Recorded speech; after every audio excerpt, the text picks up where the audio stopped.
ada nggak kemampuannya sebagai kemampuan mediasi itu dimiliki nggak oleh presiden kemarin. Makanya saya tuh mengharapkan lebih dari sekedar polemik Zelensky atau salaman dengan Rusia hasilnya. Karena dari sana itu kita bisa melihat apakah presiden memiliki kemampuan mediasi sebagai mediator perang itu. Alat ukur kemampuannya apa ya? Ya makanya kan saya nggak tahu. Nggak, alat ukur yang dibilang dia tidak mampu atau dia mampu itu apa alat ukurnya? Ini sebuah diskusi yang menarik ya antara Henry Satrio, seorang pengamat politik, dan Adian Apitupulu, anggota DPR RI dari PDIP Perjuangan ya. Kalau kita menonton perdebatan antara Adian dengan beberapa tokoh yang lain, tokoh politik, pengamat, agama ataupun siapapun, itu selalu menarik gitu menurut saya. Karena Adian selalu menggunakan logika yang bisa menjungkir balikkan argumentasi dari lawan debatnya atau lawan diskusinya. Ini yang selalu saya garis bawahi dan saya salut dengan Adian Apitupulu ini ya. Juga termasuk pada saat berdebat dengan pengamat politik Henry Satrio soal misi perdamaian Presiden Jokowi ke Ukraina dan Rusia beberapa waktu lalu. Ya, beberapa waktu lalu sempat memang menjadi polemik ya antara di kalangan masyarakat bahwa ada yang mengatakan Presiden Jokowi itu gagal dalam mendamaikan Rusia dan Ukraina. Tapi banyak orang yang tidak paham bahwa sebuah misi diplomatik itu bukan suatu yang datang dengan cepat ya. Mungkin harus perlu proses yang panjang. Tapi setidaknya seperti yang dikatakan oleh Adian Apitupulu ini ya, bahwa Presiden Jokowi sudah berhasil dalam hal kasus ini ya, karena beliau bisa menemui dua pihak yang berkonflik, yaitu Presiden Ukraina dan juga Presiden Rusia. Tentunya ini tidak mudah juga kan, karena pihak yang dikunjungi itu harus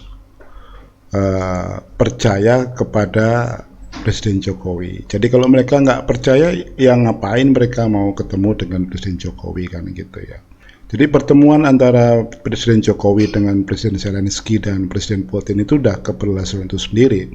Karena nggak mungkin Presiden Jokowi ditemuin mereka apabila dua pihak ini tidak percaya dengan kredibilitas atau otoritas yang dibawa oleh Presiden Jokowi.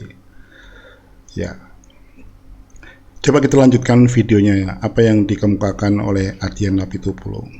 Setelah itu nggak jelas, hasilnya juga kita lihat belum ketahuan. Kalau menurut saya begini, apakah cuma gara-gara dia presidensi G20 kesana ya udah. Kalau memang karena dia sebagai presiden G20, oke, berarti memang sekali aja cukup menyampaikan undangan yang akhirnya dijawab oleh Zelensky, kalau nanti perang sudah reda saya akan datang. Nah itu kan, itu salah satu hasil sebetulnya. Tapi kalau kemudian frame-nya adalah untuk mendamaikan perang, menurut saya jadi kurang tepat gitu ya, Bang. Bisa. Nah, kalau menurut saya begini, alat.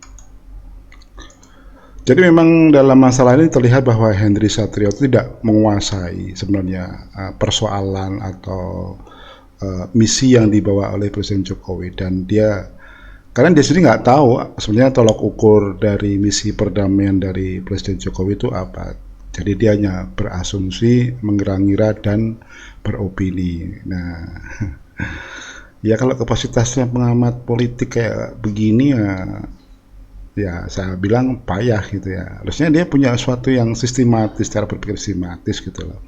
Kalau dia bisa berargumentasi atau berasumsi seperti itu ya harus diperkuat dengan argumentasi yang logis, yang sifatnya ini juga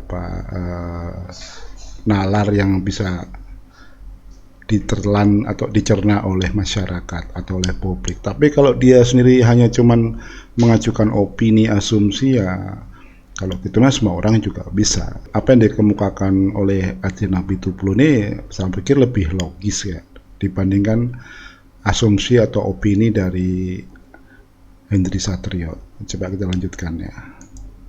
Ukur mampu tidak mampu itu apa? Dia tidak mampu, tidak punya kemampuan untuk mendamaikan dan sebagainya. Alat ukurnya apa? Bahwa kemudian ketika dia sanggup bertemu Presiden Rusia, dia bertemu dengan Presiden Ukraina, itu sudah sebuah bentuk kemampuan. Iya dong. Lah, tapi Dia kemampuannya datang bukan sebagai mediator. sebentar dong. Dia datang untuk bertemu dua pihak yang bersengketa. Di mana sengketa itu melahirkan darah, keringat, air mata, duka dan sebagainya, gedung-gedung hancur. Dia datang bertemu masing-masing pihak dan menyampaikan keinginan, yuk kita berdamai. Hasilnya apakah harus gitu? Memangnya mendamaikan perang semudah membalik telapak tangan? Enggak, Tidak makanya dong. tidak, makanya, betul. Jadi kalau dibilang tidak punya kemampuan, alat ukurnya apa kita bilang tidak punya kemampuan? Enggak, Kalau dibilang saya tidak tahu rencananya, memang harus disampaikan terbuka rencananya. Saya nggak begitu. bilang Presiden Tahap Jokowi pertama tidak begini, punya tahap kedua kemampuan. begini, tahap ketiga begini, kata Akhirnya Henry Satrio mengakui bahwa dia sendiri nggak paham dengan misi Presiden Jokowi ya. Dia pada awalnya kan dia mengatakan bahwa Presiden itu tidak mampu. Ternyata setelah dikejar oleh Adiana Pitupulu baru dia ngeles bahwa dia tidak mengatakan Presiden Jokowi tidak punya kemampuan ya. Ini cara ngeles-ngeles yang licik gitu ya. Ya kalau pengamat politik kualitasnya kayak Henry Satrio ini mah banyak gitu. Mungkin mahasiswa-mahasiswa yang biasa kritis dan aktif di pergerakan lebih pintar daripada Henry Satrio ini ya. Semoga apa sebagian bermanfaat.